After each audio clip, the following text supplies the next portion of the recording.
to leave for the same. I was like, I can't do this. This is stupid if I do this. Yeah.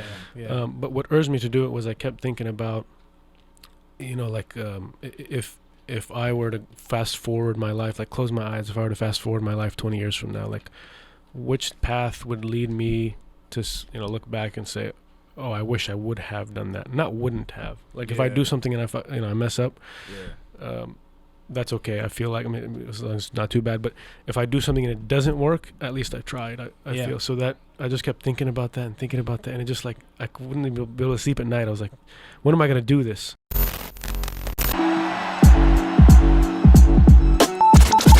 Yo, what up? It's your boy Rubino. And this DJ in the building. And you listening to the UpNUp Podcast. Yeah. Wait, what are we doing? I don't know, just listen. Yes.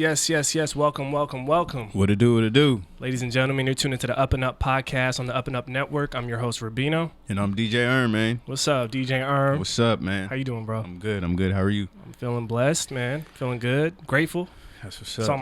It's actually on my hoodie, bro. That's a dope hoodie. Yeah, thank you, bro. Yeah. Shout out Grateful Company, man. Mm-hmm. Yeah, they've been advertising me like crazy. I was like, shit, I'll buy some. Damn. I'm good too.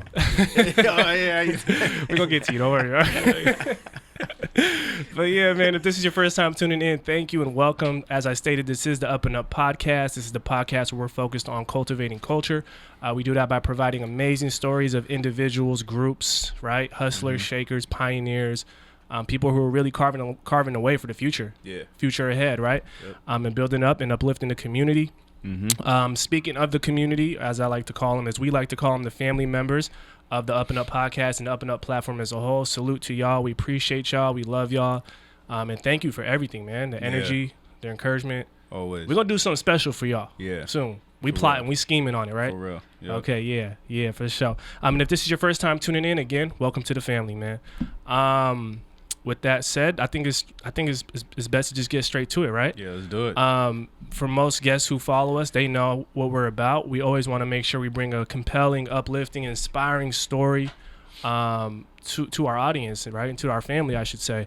And today's guest, I would say, is a man whose passion and persistence for storytelling, educating, and inspiring is truly helping push us all in the right direction, right? Mm-hmm. And pushing the world in the direction I feel it needs to go in, right? Yeah. He's definitely a true culture cultivator who's keeping everything he's doing on the up and up, right? Mm-hmm. As always. A little bit of info about the brother. He's a founder and CEO of media and digital platform known as ExecuTalks, as well as the host of fast-growing ExecuTalks Podcast. Yes, that is sir. within the platform. And what they focus on mainly is providing the world with the career stories and journeys of today's leading and top CEOs, executives, and leaders, right? And really giving the people the context they really need to the people that run this world, essentially, right? Yeah. Just to give some insight on the work he's been able to do thus far, some of his episodes feature leaders from companies such as Zillow, BuzzFeed, Robinhood, Cut Studio, Starbucks, just so much more, man. This guy's been working relentlessly. I'm inspired by his grind. I'm sure a lot of us in this room are. And really just an overall force for inspiration, positivity, and success. Let's just get straight to it, man. Our guest is none other than the ultra-ambitious Faraj. Can we get a round of applause? Yeah. For the brother, man. Thank you. How you doing, boss? I'm doing good. Wow, I don't think anybody has introduced me better than that. So Really? Thank you. Yeah. No, that's amazing. Another thing I wanted to say, by the way, is one thing that you guys do really well that I feel like I need to improve on is you do really well of like welcoming your guests. Mm-hmm. I feel like making them feel comfortable, and I really appreciate that about you guys. And I really need to work on that. So, Hey, yeah. man. You know what it is, man. It's a family affair here, man. Yeah. You know what I mean? So, but thank you for coming through, bro. Yeah, no, thank you for having me. I appreciate it. It's a pleasure, man. It's a pleasure to have you in the presence. Always, man. This is long overdue. Yeah, for sure, right? Yeah. For sure. Mm-hmm. So I'm sure you're familiar. You know, we always start the show with a quote of the day, right? To set the tone, get the vibe right. You know, Erm's the man of the quotes, obviously. Yeah, For those of you who are tuning in for the first time, he's the one who brings the quotes. So what you got for us, man? All right, man. Quote of the day today is, happiness is not something you postpone for the future. It's something that you design for the present. Yeah. I like that one. Yeah. It's, yeah, I liked it too. Yeah. It's just very present. Yeah. You We know. need that. Who's that quote by? Jim Rohn. He's like a businessman. Okay. Yeah. Okay. So it's not the other Jim Rome. No. That's what I thought it was at first. But Yeah, from ESPN. Okay, it's not him. He's dope too, I guess. Yeah. Okay, you want to run that back Yeah, for the we'll people run who it are back, snoozing? man. So the quote is, happiness is not something you postpone for the future. It's something that you design for the present. Yeah, that's real, man. You got to create happiness while we still have time to, right? Exactly. And kind of be present with it, Yeah. No, I love that, bro. That's a good quote, man. So Ash, man, obviously, you know what we do here. We love to get into people's stories and journeys and whatnot. But before we do that, obviously you being the head honcho of ExecuTalks, if you can kind of explain, I touched on it in the intro, obviously you guys really focus on providing the stories of the top leading executives, but you know, can you kind of go a little bit deeper in terms of like what's your guys' objective in terms of the content you're pushing out? Yeah, that's a good question. Honestly, it's for young professionals like myself.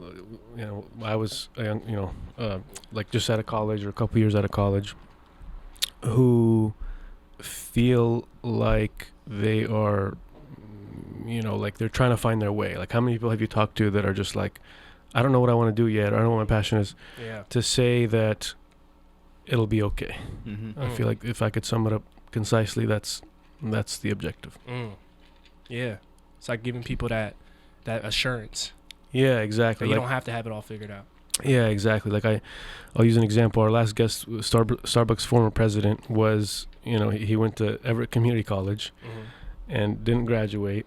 And, when he was, when I look at myself, when he was my age, he was like, felt even worse than I did, more depressed than I did, during our conversation. But today he's the former president of Starbucks. So it's like, put things into perspective. Yeah. Where you start is never where you finish. Yeah, exactly. So speaking of starting, so what was your upbringing like? Like, where'd you grow up? How was your early life?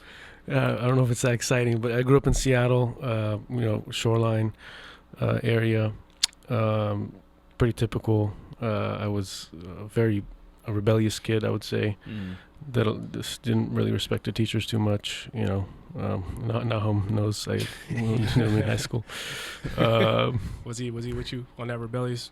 He was with me at a really, really crazy moment, actually. He actually literally saved me from going to jail. I don't want to go into details, but he saved me from going to jail. I say that. Oh, wow. Yeah, you got a friend for life now. Yeah, real, for man. sure. Shout He out, remembers. I know he remembers. I know he remembers. But, yeah. That's cool. Cool. So we all have, we all kind of start at a certain point when we're young and we're trying to find ourselves, obviously, and even in adult life too. But what was kind of like the interest for you early on in life? Things that maybe you thought at the time you were banking on, like, this is my thing, this is who I want to become, this is what I want to do. Did you have stuff like that, or were you just kind of exploring? Are we talking like what age range?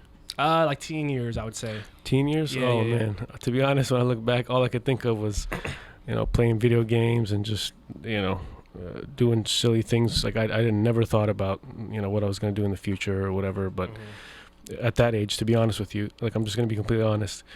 So yeah, I mean, during that age, like, I just you didn't want my dad to get pissed off. Wanted to play video games and fuck around with my friends. To be honest, yeah.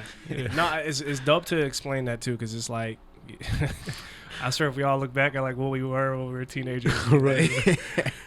Woo, man. But so obviously you a little bit about your story that we do know is you ended up attending University of Washington, right? Mm-hmm. And talk about kind of that journey through higher learning, and getting in there and really trying to find your way. How was that? Yeah, I actually didn't have getting into, so I studied chemical engineering, and it's like a really competitive major at UW, and I actually didn't have the grades for it, to be honest. Like, I was on the lower end of the curve for the grades to get in. But I built a relationship with the admissions officer, or the person who was he was the only, and the way I knew that is because on the first day of orientation when I got in, he was like, he's the only person, he called my name, and he said, "Oh, I know you," but the other people, he didn't know any of them yet. So I feel like that was key, and just like meeting with him like every month over a year, he was like, okay, we'll just let him in, Yeah. So I think that was the first kind of breakthrough of like, wow, it's really important for people to like know who you are. Relationship building. Yeah.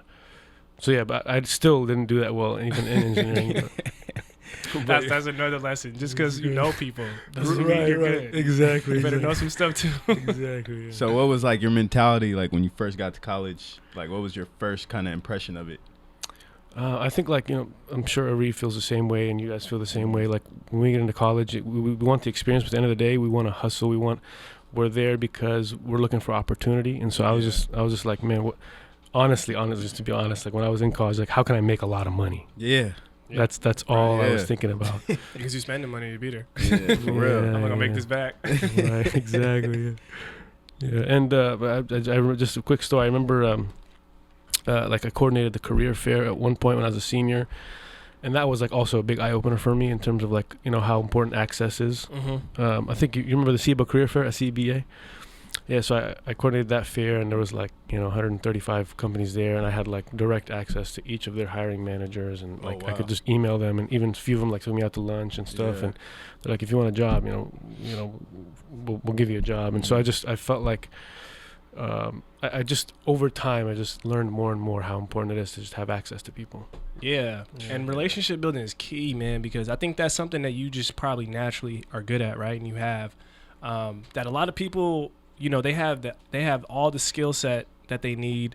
They have the know-how, they have the knowledge, but they don't have the people skills, you know what I mean, to build relationships, as you said. But I mean, sorry to cut you off, but I wouldn't say that I don't know that I have it naturally, because I was introverted somewhat when I was like a kid, mm-hmm. but I think that's something that can be developed, to be honest. Like if somebody wants to develop it, I feel like it's not easy, but I think it's developable, if that makes sense. Yeah. And sometimes all it takes is that right connection to spark your mind to say, oh wow, okay, this is what it's about. Yeah. I don't have to I don't have to be super extroverted, but I just have to be selective on who I connect with and how I'm connecting with them, right? Right. Yeah. No, that's dope, man. And so while you were there at UW, part of your story is that you were a part of a project, right, where you had to build your own startup company in college, right? Yeah. So talk about that a little bit. Yeah. When I was a senior, we had this capstone project that we turned into a business, which is a crazy idea, by the way. We wanted to make it so that a swarm of drones could put out a small to medium-sized fire, because wildfires are a problem. They cost a lot of money, et cetera, et cetera. So we ended up raising, almost $20,000 to go out, meet potential customers, product development, et cetera, et cetera. And I actually remember there was a specific story. I was sitting down with a potential angel investor. This was like a sushi bar. I don't forget what the name is, but it's a New Village. And he was telling me, if he's like, I like you and I like the product and I like the whole story you're telling. If you're still around a year from now, I'll cut you a check for $250,000. And I wasn't there a year from now. Because I think, and that's, I think I learned too, is like, people admire commitment, and maybe he just knew in the back of his head, like, he's not really committed to this, like, I'll say that. He just threw it out there. Yeah, it was to insane. See how real it was.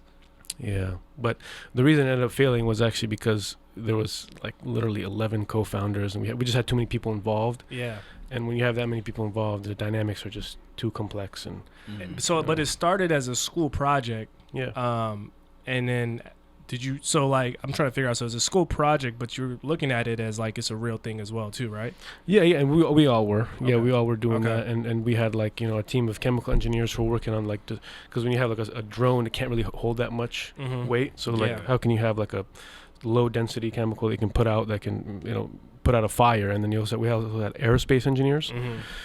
So I was like the one like raising money and talking to people, trying to like storytell and put the word out there. Because they all didn't want to do that. Yeah. Okay. Valuable lessons, though, for sure. Yeah. For sure. So what were, like, your takeaways, I guess, from that whole experience? Like, getting you ready for the next step, I guess. Yeah. You know what I mean? Be careful who you work with. Commitment is very admirable, and people, like, most people can read through whether you're committed or not. Yeah. I think those are probably the biggest two. There's some others that I can't think of off the top of my head. But, yeah, I think those are the biggest ones, Yeah. Dope, man. Yeah, so after college, right, as most people, they want to get jobs, they want to land jobs and get into the working world. That transition for you, what was that like? Like, was it a struggle to find a job? Did you get in there quick and then you started finding your footing? Because we're eventually going to get to the ExecuTalks part, but I think this is a very pivotal part in your story. Yeah, right? yeah, that's actually, I'm thinking about it now. So like remember how I told you I coordinated the career fair? So there was another career fair that, because I knew the people there, they let me in early. Yeah. And so I was just walking around talking to companies, and like I was the only one before everyone else. And I don't know if that sounds bad because I'm like cheating or anything, but I talked to 2 representatives from Siemens. I don't know if you guys heard of a company called Siemens. They're pretty big. They're public, yeah. And those 2 representatives I kept in touch with, and I interviewed with them 2-3 times, and they both like after my 3rd interview, like I didn't hear back, and I'm like, what the hell's going on? Like, what? I thought they liked me, you know? And I reached out to the guy on LinkedIn, and he's like, oh, I actually left that company, but I'm not with this company, but I'll hire you here. And that's literally how it happened. I didn't on my first day was like, oh, by the way, you need to do this paperwork and actually apply online. Wow. Relationships, man. Yeah, keeping in touch with people is important. And actually, the second guy that was there is the second guy I went to go work for, by the way. Wow. Yeah. The universe. Wow. Yeah. That's how it works, man. Yeah. So that's big, bro. what was your thoughts like pretty much before, during, and like after your first job out of college or like career? Was that supposed to be the end all be all? What do you mean? Was that like were you thinking this is going to be the long haul? I mean, honestly, like before, I was like, whoa, like they're giving me like a good salary. This is amazing. Like this, I just never imagined to make that much money. Like, it's not like a whole lot, but from what I imagined, like, you know, from not making zero, you know. But anyway, I'd say that the main, I really struggled because I have a technical background. You know, I did engineering. They taught me like quantum mechanics and y = mx + b and all this stuff. Yeah. But they never taught me like how to communicate or like how to knock doors down or whatever. So my first job was actually, hey, we have a list of clients. We're a really small company, like $9 million a year in revenue, so small. We have a list of clients. We need you to get us some work from them. Yeah. And I was like, well, I don't know how to do that. And my manager's like, yeah, you can do it. He's just very motivating and encouraging. But I was like, I don't know what to do. You know what I mean? Yeah. So I remember actually, and this is a pivotal moment for me, Ariv and I's relationship. Actually, I remember him. He recommended a book to me. Remember this? Yeah, by a guy named Stu Heinecke. And at the same time, I was browsing Barnes & Noble, and I recognized the book, and I recognized that Ariv told me about it. And I picked it up, and I started reading it, and I got so fascinated. It's called How to Get a Meeting with Anyone. Okay. That's what the book is called. Yeah, I've heard of that. So it spoke to me, and like that's what I needed to do. And so I started using the strategies in the book and started landing meetings, and people were like, oh man, how are you landing these meetings? And so that was like the breakthrough moment that like I can learn anything, I feel. And also it's important to have friends that, you know, like Ariv that All it takes is that one good book sometimes. It's crazy when you think about it. All it takes is that one good book to spark something in you. Yeah, and I enjoyed it so much. I reached out to the author. He didn't get back to me. I'm like, all right, well, I'm gonna use the tactics he taught in his book. Yeah. And so I like made a video on like where he used to live, and you know, anyway, it was kind of crazy. But he got back to me because I kind of was persistent and used his tactics. So he's like, oh, okay. Yeah, you know what's crazy? What I'm getting from your story, bro, and the reason I'm inspired by it too is because, like, I have conversations with people, even young people who are still in college or on the job hunt. You know what I mean? And they're like, man, I'm applying. Nobody's hitting me back. I'm applying. But like, are they actually trying to reach out and communicate and make relationships? Like, talk a little bit about that. Like what are some tips for people on how they can actually land these jobs, and not just rely on an application submission, but more so going and making relationships? Yeah, that's a good question. Sorry, that's a good question. I would say, like, this is my opinion. I could be wrong, but my opinion is that online applications just don't work. Like, I remember submitting applications for internships all the time. They just didn't work. Even my internship I got without even applying online. So it's like, because you're just caught up in the system. Like, there's like 1,000 resumes, and like nobody's gonna really actually sift through that. So and at the end of the day, it's about people. Like, somebody's gonna decide that you have value, or that you're gonna add value to their team. But if you can't even get a chance to communicate to that to them, if the door's not even open, like, how are you even gonna have a chance? So I would say it's, you know, like making a list of companies you want to work for, and then just literally everything's online today. So like, you know, you can use LinkedIn and Twitter and like just a Google search. Like, if I wanted to work at, you know, like the UpNUp, I would look up the UpNUp. I would know that you guys are the founders. Maybe I'd read a little bit about your story.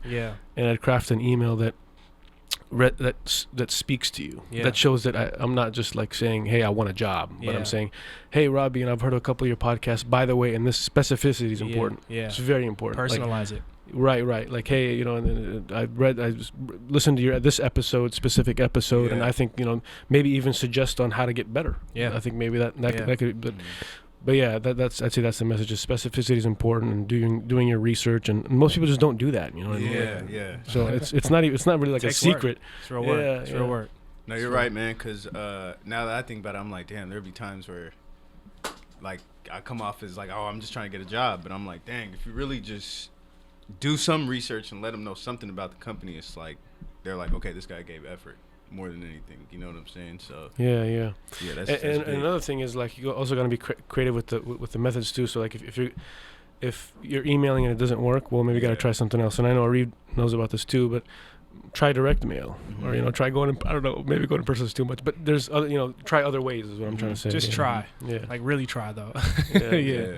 No, that's good, man. So let's talk about this, man. So and I know your story a little bit more because we know each other personally, and I actually did my research too sometimes too, on certain people.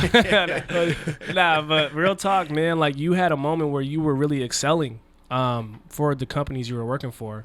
And you decided to kind of take a 180, right? And something kind of made you like lean into this new idea of ExecuTalks and creating this company and creating this brand. And you left that job security for that. So like, what urged you to do that? Like, that's a great question. I'm just trying to think about how I felt at the time. I had those thoughts for a while, maybe like 30, 60. Well, actually, it was maybe months. I had those thoughts, but I'm like, how could I? Like, I had a great relationship with everybody in the company, and like, there's no reason for me to leave. So I was like, I can't do this. This is stupid if I do this. Yeah.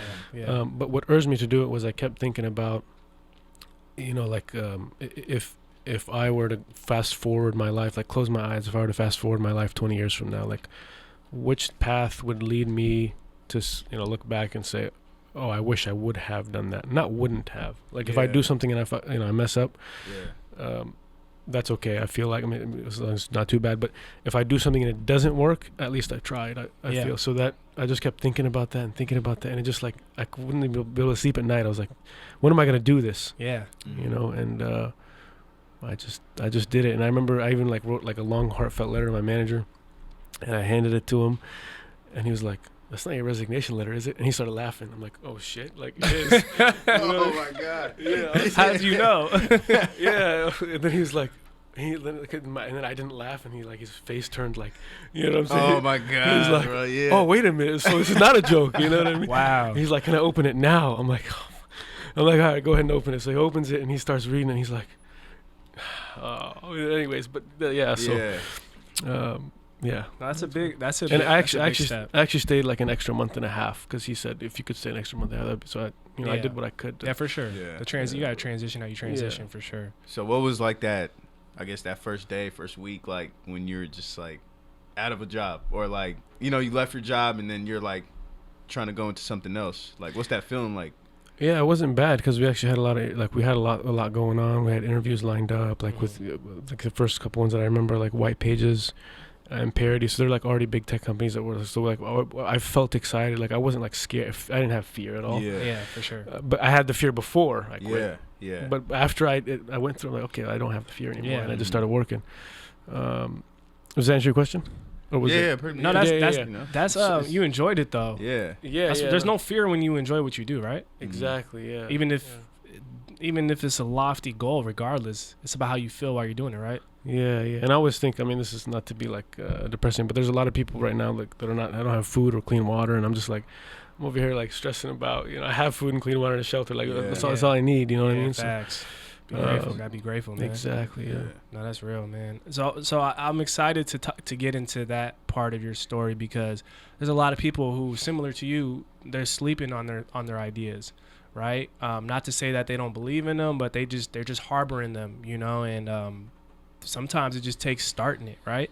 Like, I remember we had a conversation at one point when we did one of our workshops, the World is Yours workshops, and the excitement, the enthusiasm you had speaking about this concept of building your own thing, is like infectious, you know what I mean? And so, like, what I noticed is a lot of people sometimes think is supposed to like start off great out the gate.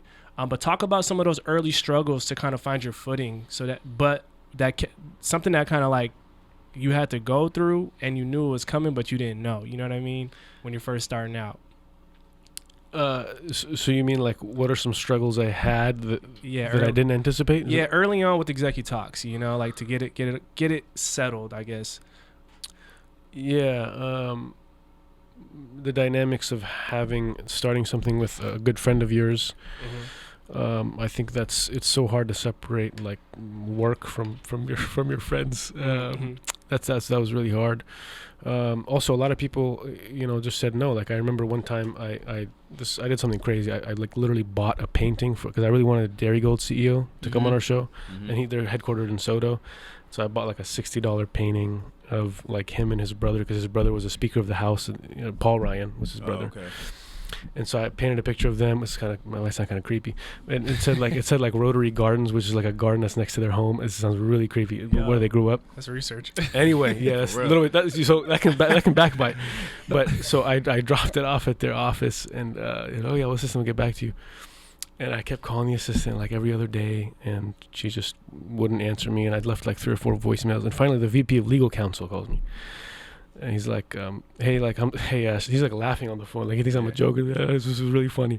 He's like, yeah, we're just not interested. I'm so like, I appreciate your enthusiasm, but I'm just not interested. Like we just can't do it, And I'm like, oh, that's no worries. Like, but he just like, I'm just like, I don't know if this guy's serious or not, but he was just laughing the whole time, like as he's talking to me. Yeah. And he's like, you know what, man, I'd love to have coffee with you sometime. Oh, wow. And I was like, man, that's the worst that can happen. Yeah. The worst that can happen is a VP of Legal Counsel calls you and tells you no and like maybe laughs about it. I was like, So anyway, but those are some of the struggles I went through.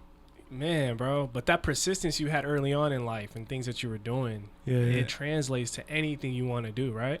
Yeah, no, that's very true. Yeah, persistence is important. I don't think we're working hard enough for interviews, bro. But also pleasant persistence, right? No, yeah, right. For sure. Instead of maybe every other day, I could have done every week or something, or I could have messaged it better. There's always ways to get better. But yeah, I'm saying that the worst case is not that bad, is what I'm saying. Yeah, for sure. And once I got that out of the way, it's like the fear's gone, because there's no, for sure, man. And so but getting to obviously building kind of the mission and what you guys are actually aiming to do, right? Like you said, you taking these very, very successful, probably some of the most successful people in the world, if we can say that, right? And you're getting them to meet with you, and you're having one-on-ones, and you're having great conversations and dialogue. But I do remember you're also finding ways to bridge the gap, because you did have certain segments where you would have aspiring, professionals, young professionals who are looking to work at certain companies, and you'll pair them with the head of the company, like the CEO. Talk a little bit about that. Like, where does that come from? Yeah, honestly, that came from, I thought, man, what would I want? What would I have wanted when I was a young professional? And so I started this concept, and it was really great. Like the segment was really great, and it worked out for some people. Like I remember specifically, the last one I think was Marnie, who was on our team, but she got paired with they were both like females and like in the same space and marketing, and I think that really helped her. Yeah. But for others, sometimes like they're just so busy, and it's like hard to like, the value is maybe just in that interaction, but it was just really hard to figure out how they can actually help without spending a whole bunch of time, because their time is tied up and stuff. Yeah, their time is money. But I feel like that interaction kind of helped boost their inspiration a little bit. Yeah. And that's, so I did that for a little bit, and then we had like a big team, and then that kind of fell apart a little bit. And anyways, a long story short, I'm always trying to find ways to like bridge that gap, and it's very challenging. Yeah, it's not easy. But the attempt is important, man. Yeah. Like you're having a billionaire CEO of a company talk to like a young kid who's like, I want to work for your company. Give me some advice. Like they'll never get access to that guy. You know what I mean? And you're providing that for them. So that's a life-changing experience for some people. You know what I mean? That's big. Yeah. So how have how would you say you've grown as an interviewer from like your first show to like your most like recent show? That's a good question. You know? The growth, the evolution. The growth. Yeah. The evolution of Ash. I just gotta say, man, it feels so good to be in your seat. But now I know like how it feels to be like in the seat. You know, it's like so now I know like why sometimes people say no. It's because it takes. You know what I mean? But I would say in the beginning, I just had no clue, man. Yeah. I remember like one of our first interviews was with Redfin CEO. We had like we had a phone. Like we didn't even have mics. We just had a phone, and the cameras were like blurry. It was so bad. Like, yeah, it was terrible. And you know, I started reading books on like there's this book called Power Questions. There's a book called Never Split the Difference by Chris Voss. I started reading books on like communication and negotiation and questions and. Just little things like that you wouldn't never have thought of. Like, for example, if I ask you, would you be open to having coffee for 15 minutes? Is different than asking you, would you be opposed to having coffee for 15 minutes? Because people want to say no. They want to feel like they're in control. Just like little things like that, it really actually helps. Wow. Communication tactics that I've learned over the years. Yeah. Wow. Even when you just said that right now, I was like, damn, that's a good way to put it. You know? And never underestimate the human being's desire to want to correct you. Yeah. So if you want to say something that makes them say, oh, no, actually, let me correct you. You know what I mean? So like if you want to know where somebody lived, you don't ask them, where do you live? You live in Shoreline, don't you? Oh, no, I live in Bellevue. Does that make sense? Yeah. Yeah. Look at you. I mean, there's a lot. Mastermind over here. No. No, that's real though. But or the other thing That's is, real. I can give you one more last one because I love this stuff. Yeah. But something called emotional anchoring. So like you paint, you say something before you say something, to like make it sound like it's worse than it actually is. So like, you're gonna hate me for this, but I'm running a little bit late. Yeah. You know what I'm saying? Yeah. Like like, I don't hate you for that. You know what I mean? Yeah, So, exactly. yeah. But that's important, man. In a world where people aren't really communicating with each other, they're just typing to each other now. You know, they're in the comments and all that. You know, it's important to like really like you're studying how to have human to human interaction. Oh yeah. And that is such a skill that's like being lost. It's like a lost art now. So to still be passionate about that, it could throw some people off because you know nowadays people aren't used to that human interaction anymore. But you remember how in the beginning you said like it's kind of a natural thing. I mean, I guess it has some of it is natural, but I think that's what I'm saying. Most of it is like learned. Like I actually like study these things, and I'm sure other people do too. And you know, that's so anyway. No, that's real. But yeah, no, that's real. And so getting back to kind of what I wanted to touch on. So you obviously on your show, you're sitting down with you know multimillionaires, billionaire CEOs, heads of some of the largest companies in the world. Is there like a common thing you can say you've noticed between them all from having all these interviews? Yeah, that's a good question. I would say they all have excellent communication skills. They all, I want to say seem, but they all come off as really transparent and honest. Yeah. What else? They love what they do. I don't think I've met somebody yet that does not love what they do that's really successful. But maybe they are. I'm not saying they aren't. But from what I've seen, I don't think I've seen that. Like they're all just like when you talk about the topic, like their expertise, they'll talk to you about it for hours. Because they love it so much. That's real. So I see those are the three things. That's real. And it's crazy because you don't need a lot of money to love what you do. You know what I mean? Yeah. It's important to just love what you do. Yeah. You know what I mean? Exactly. No matter what status you have, just love what you do. Yeah, and if you love what you do, I feel like it's like if you're not, chasing the money and you love what you do, then like eventually it'll come because it takes time to get there, but you're already loving what you're doing. So it's like you're not like, oh my God, I just can't wait to get out of this job 5 years from now, and you're stressing out about that. You're just like, I'm enjoying it right now, and when it comes, it comes. Yeah, no, definitely, man. So obviously you read a lot of books, right? And I know you got an ebook out there. Yeah. So talk about that. Yeah. So again, back to Robbie's point of saying that you're trying to how do you bridge the gap. And I feel like one thing that I just kind of was hearing on social media is like that people are having a hard time getting their foot in the door, getting a job. So it's okay. Well, what if I'll just like write my 5 steps of like if I were to go back and I wanted to land my dream job, knowing what I know now, these are the things that I would do. I should know the 5 steps. So the first step is to craft your story, Mm-hmm. which is you really got to think deeply about, you know, what you're going to say. Yeah. Right, because usually in interviews people talk in general terms. Like if somebody asks, "Tell me a time when," they'll just speak so generally, and they won't give specificity, and they won't feel their passion. And you know, a lot of times I guess I answer. You know, the guests that I interview, I ask them, you know, what's something that you look for when you hire people, Mm-hmm. and passion is like a big one that I hear very often. So you have to show passion in telling your story, and that shows passion. Do you remember the second step, Lexi? Oh, fucking remember this stuff. The second step, let's see, craft your story. Fuck, I should have looked at it. Come on, Lexi, help me out, man. Come on, you fucker, help me out. What's like a brief summary? It's all good. Okay, You can just take It's all good. That's the preview. We got the preview. Through. Like, yeah, you don't want to give it too much. Yeah, we got the preview. Man, I thought because it took me like 3 months to write this book, and then I just I looked at it a few times, and then I forgot. And then it's, you know, I just but craft your story, and then build a hit list of companies that you want to you know, go after. So let's say I wanted to go, you know, White Pages, you know, I don't know, just list of like 5 to 7 companies.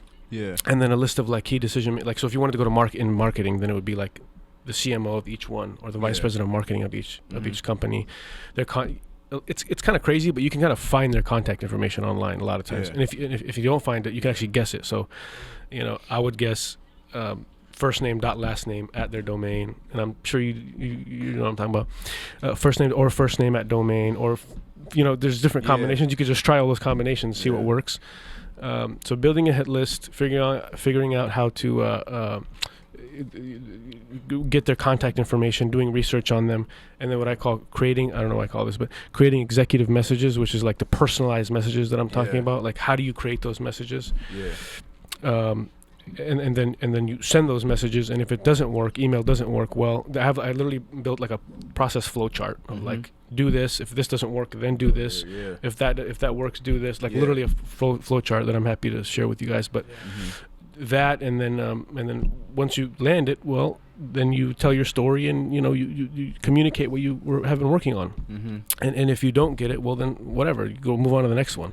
So that's it's kind of like a process of like how I would do it. And Lexi has read, and he told me it's helpful. A lot of people that have, only like 5 or 6 people, to be honest, have read it, that have talked to me about it. So they said it was really helpful. It's a form of paying it forward too.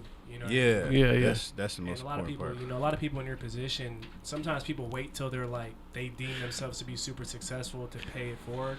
But you know, as you're building, it's like, whatever you know, just pay it back. You know what I'm saying? Like, you don't have to know it all, but what you do know, what you have experienced, yo, man, you have experiences. We all have experiences. We can pay it forward, right? Right. Yeah. No, that's real, bro. That's dope, man. So then you have a partnership, right, with a real estate tech company. Oh yeah. So this is brand new. The home buying process today is takes a lot of time. So the first step is, and Arif can correct me if I'm wrong, the first step is getting pre-approval and finding an agent. Right, that's the first step in buying a home. The second step is searching for a home and scheduling around the agent's time. Right. The third step is you make an offer. If it goes through, awesome, and then you pay your closing costs. And if not, you have to repeat the process. But that process is actually lengthy. So what Nexme is doing is we have this platform where you can literally, if you're just hanging out, you can click a button and say tour now. Like, you want to tour a home now, you click tour now, and it'll send a signal to agents on our platform, and we're just giving them leads. So we already have like a wait list of agents right now. Oh wow.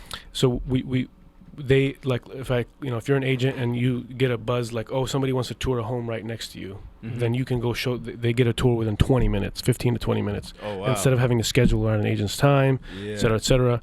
And then we also do, our model works, so like usually as a seller, when you sell, you have to pay 6%. Am I right? About 6%. And with Nexme, you're only paying 4.5% because we're taking out some costs. So you know, 1.5% is for the listing fee and 3% is for the broker. So that's 4.5% instead of the normal 6%. Yeah. So it's great. We raised like over $500,000. We're looking to raise more money, and they brought me on to kind of just, you know, help tell the story and evangelize the technology, and still really, really early stage. That's big, over. bro. I think we've got 25,000 downloads. We're in Boston and Seattle. Yeah. So yeah. No, and I foresee That's it, dope. man. I foresee it, man. What you guys are building with ExecuTalks is it's amazing, and I foresee a very, very bright future for it, man. Like, Appreciate that. For real. You know, it's a space in which is very necessary, and these stories are super important that you're getting out there, man. I appreciate that. Mhm. Yeah. No, Do you know that? Do you know how important it is? Like, do people tell you? Like, do you know that? Like, do you get feedback? You tell me. No, It's like you're the only one who told me. exactly. Nah, Yeah. but No, do you I- get feedback? No, I do, and honestly, I recently also started hosting a podcast for a tech company called Pantheon, and the way that happened was, Christy, who's the chief marketing officer, said, "Hey, I really like your storytelling, your style. Like, I like what you guys are doing. It's really important. By the way, we want to tell our customer stories. Do you think you could tell our customer stories and get paid for it?" And I'm like, I've never done it before, but okay. And this might sound really dumb to you guys, but I was like, I'll do it for free. And she's like, man. yeah. She's like, no. What do you mean free? We have a budget. Just tell me how much. Just give me a quote or whatever, and we'll run it through. Mm-hmm. And I didn't like. I was like, okay, well, shoot, how do I quote it? And she's like, just take whatever like your last hourly rate is, triple that, and like, so she was like trying to get me to say like, we'll give you a lot of money for it. And even then, I just quoted them like probably not that high, like way lower than I should have. Yeah. But I don't know. For me, it's just all about the like long term. I just want to make sure that the first thing that I do, or like if it's the first thing, I want to make sure that, hey, like I'm actually adding value so that they come back to me, that I can raise the price. Yeah. But Yeah. but that so yeah, I mean, I do. People do tell me that, but not as much as you. I just say that because it's important, man, to as we're all building, man. This doesn't just go for us here in this room, but just in general, anybody listening. Like, as you're building, man, you never know who's watching, right? You never know who's paying attention to what you do. So even like the smallest little compliment or even the smallest acknowledgement of what you're doing, you should feed off that, Yeah, I actually have this is a crazy story. Like, you got a lot of crazy stories. Go ahead. Oh man. All right, We're here for the story. Actually, you know what? Hey, I'm here for the crazy stories. All Come right, on. last crazy story. Is this the one? What's that? No, I mean, this is recent. That's why Okay. you guys gonna be mind blown by. There's the way. another story I got the want you to tell. exclusive. too. Okay. So I told you guys about the documentary I'm working on. So this is like started conceptualizing in the summer, and I started reaching out to people. Initially, it was hard to get people to like be involved. Mm-hmm. And then I reached out to Senator Carlisle, who's a senator here, and he's the one who like started the he architected all the bills, the Climate Commitment Act. Like, he's the one who like the lead sponsor. Yeah. And when I reached out to him, I found this out later, but he forwarded the email to his son. Yeah. And his son is in college right now in Boston. And his son said, "Oh yeah, I actually listened to that podcast, and he started a podcast like really recently. He's like, I got a lot of inspiration from it to start my own podcast." Wow. And he told his dad, like, yeah. And so he invited me to his house to do it. I was like, in the beginning, I was like, why is he inviting me? This is real strange. And then when he told me, I was like, oh, this is crazy. So you never know who's listening. You never know who's listening. You never know who's paying attention. Yeah, That's and crazy, though. Yeah, and then I connected. He told me about it, and I got his son's number. We connected over Zoom, and he's like, oh. So anyway, it's just, you never know. Exactly. You never know who's listening. Yeah, it's crazy. It's really crazy, yeah. No, that's real. We got stories, too. Everybody got stories like that. Yeah, we always say that. That's Yeah. why it's like, it's crazy, too, to hear that, because we're just like, man, it happens everywhere. You know Right, what I'm saying? right. So, But you got to be you got to pay attention to it, too. Do you remember that one story you told me, too? Well, we don't got to go into super detail, but it speaks to kind of your persistence, bro. Like, I'm really, what I love about you is I know. well, you're somewhat, I wouldn't say you're good friends, but you know Steve Ballmer just a little bit, right? Oh, yeah. Just a little bit. I'll tell a story. I don't care. It's about your persistence, though. I admire that. But yeah, go ahead. So talk about your Steve Ballmer story. Yeah, so October of 2019, there was a GeekWire event. GeekWire hosts a conference every year. Mm-hmm. And at this event, Steve Ballmer was there. There's Expedia. There's a lot of big people there. They speak. And it costs like $1,000 just to get in, by the way. Oh, wow. But anyway, so we just hung out in what's called the green room. Mm-hmm. And the green room is where only the speakers are supposed to hang out to get their wow. coffee and snacks before they go speak. So we were hanging out there. I actually got to meet Doug Baldwin and talk to him and stuff. So anyways, Dope. but Steve Ballmer, like, he didn't go in there. So he went to speak, and then I'm like, oh shit, he didn't go in there. Like, we got to find a way. And my friend was telling me that he really wanted to do the interview, and I was like, I really want to do the interview. He's like, all right, we'll get you on there.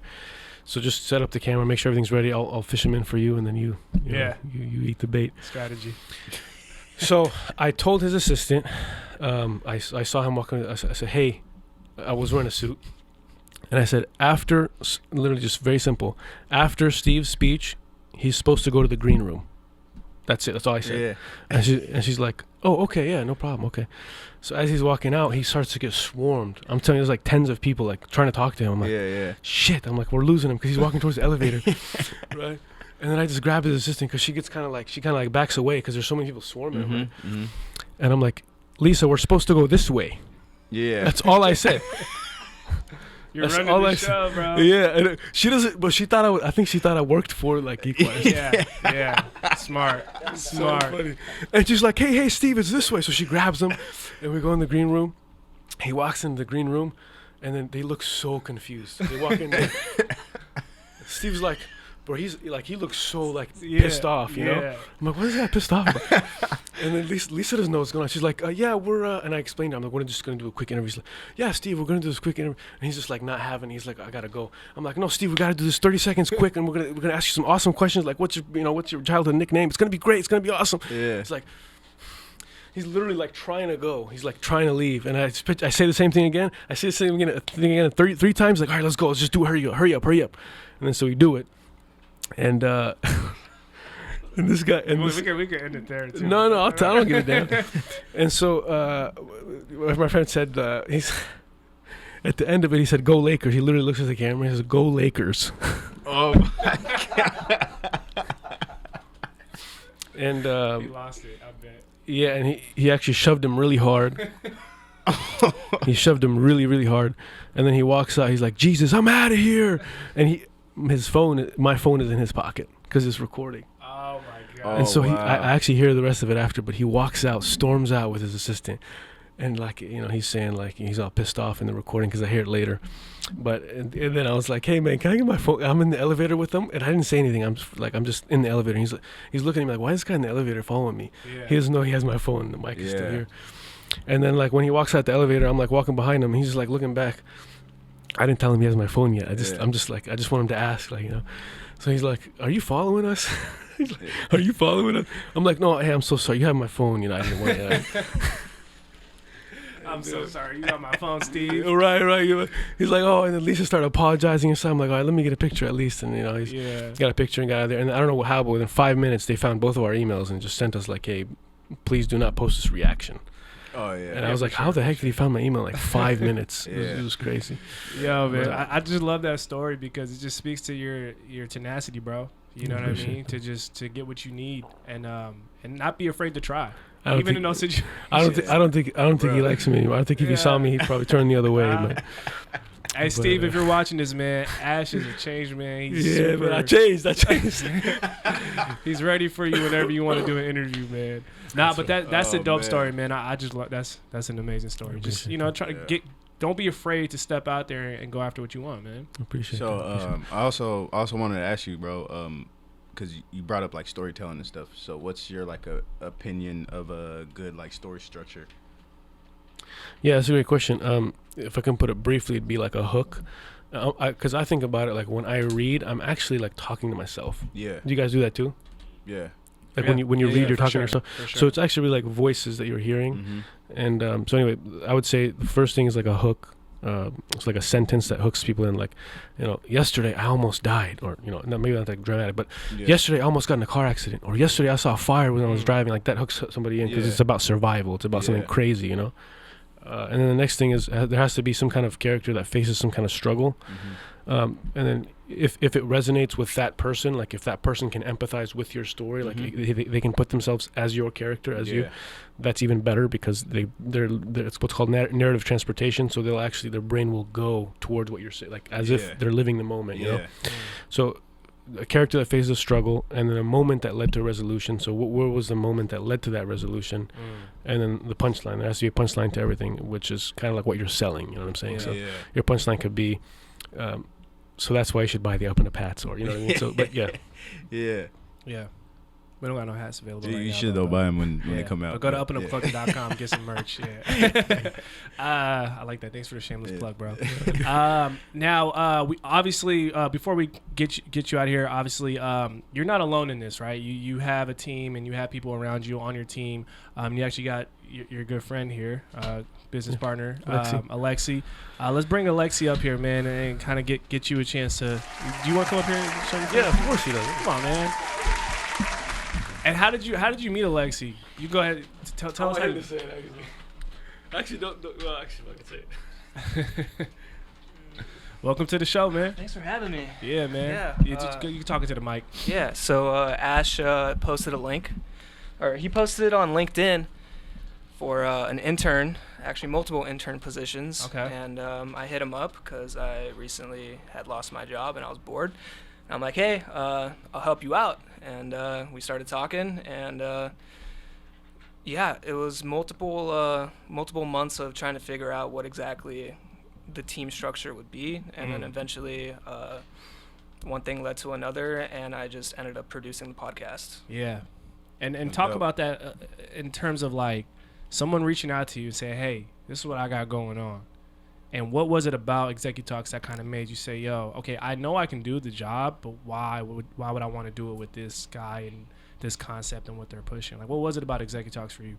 It was a weird time in my life, just getting laid off, and then hearing Ash's podcast, just speaking with people who were successful, and just doing my daily routine. It was pretty inspiring. So I kept telling him, like, hey, like, you're doing a good thing here. I enjoyed listening to the podcast, and from there it just kind of blossomed. Yeah, that's dope.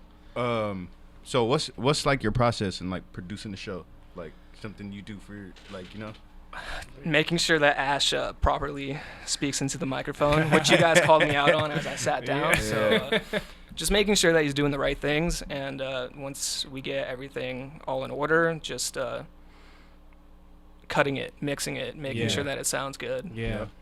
And I'm actually so glad you're sitting down here, because as content creators, which all of us in this room are, but there's some people who only consume what's being put out, and they only see the final product.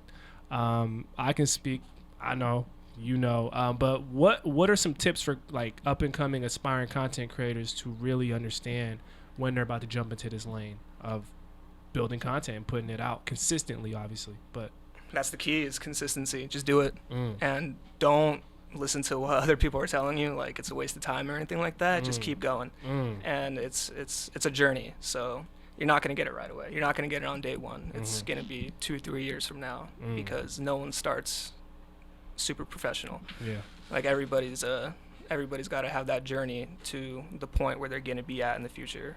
Yeah. Ash, what are some things he taught you, bro? You take the mic back, man. Yeah, he Ash over here like, man, he's trying to take a break. What's up? No, to be honest, I think he's given me a lot more than I've given him. But like I remember, like just like we'd have sleepless nights. He has like a studio in his home. Yeah. And you know, he could be producing with his friend, music with his friend. He could be doing other things, but he decided to do it with me and, you know, help me out. And, you know, obviously we didn't have a budget. Still don't have a budget, but you know, he was doing this because he loved it, and you know, he believed in us. So I just remember like the sleepless nights of like just like he was giving me tips on not only like, you know, like what he's saying about speech and everything, but about literally every little detail of audio production. Yeah, you know, like now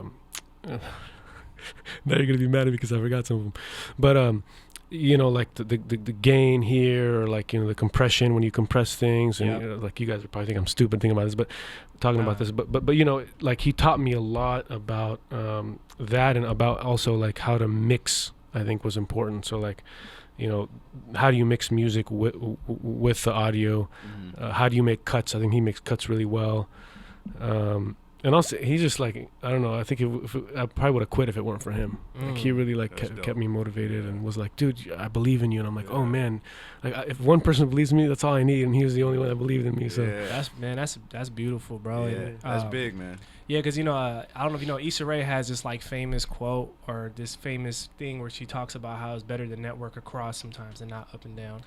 That's true. And what I see here is you do a good job of networking across, right? Finding people who are kind of where you're at and building with them, right?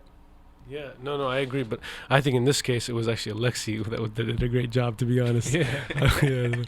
But give him the credit. Go ahead, Alexi. No, seriously, I mean it. Yeah, facts. But yeah, no, this is, No, that's dope, man. And I love what you guys are building. Again, the future is so bright, man. I'm inspired, man, by the work you guys do, and man, it's only up from here. I'm definitely it's only on the up and up from definitely here. impressed, bro. Well, thank you, the thank whole production of the whole show, everything, and then you know, it's dope. You know what's interesting? Like literally, I think this was fall of 2020, so like about a year ago. Alexi was telling me, "Hey man, you should get on the UpNUp Podcast." And I'm like, "Oh man, maybe someday." And then the day has come. So wow, that's crazy. He spoke that. It's crazy. Maybe don't remember that. Keep him close. I do remember. He's like, yeah, I remember what I said. I said it for a reason. I knew it was gonna happen.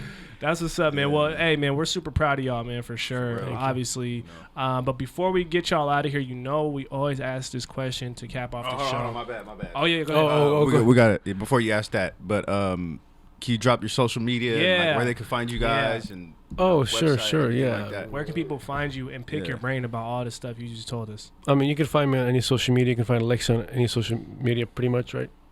Probably just Instagram. Oh, just Instagram. Okay. Yeah, my name is Ash Faraj. If you just type in my name, ASH Faraj, you'll find me. Our website is ExecuTalks.com. And I think yours is A Chernov at A Chernov 93 for Instagram. So Alexi Chernov.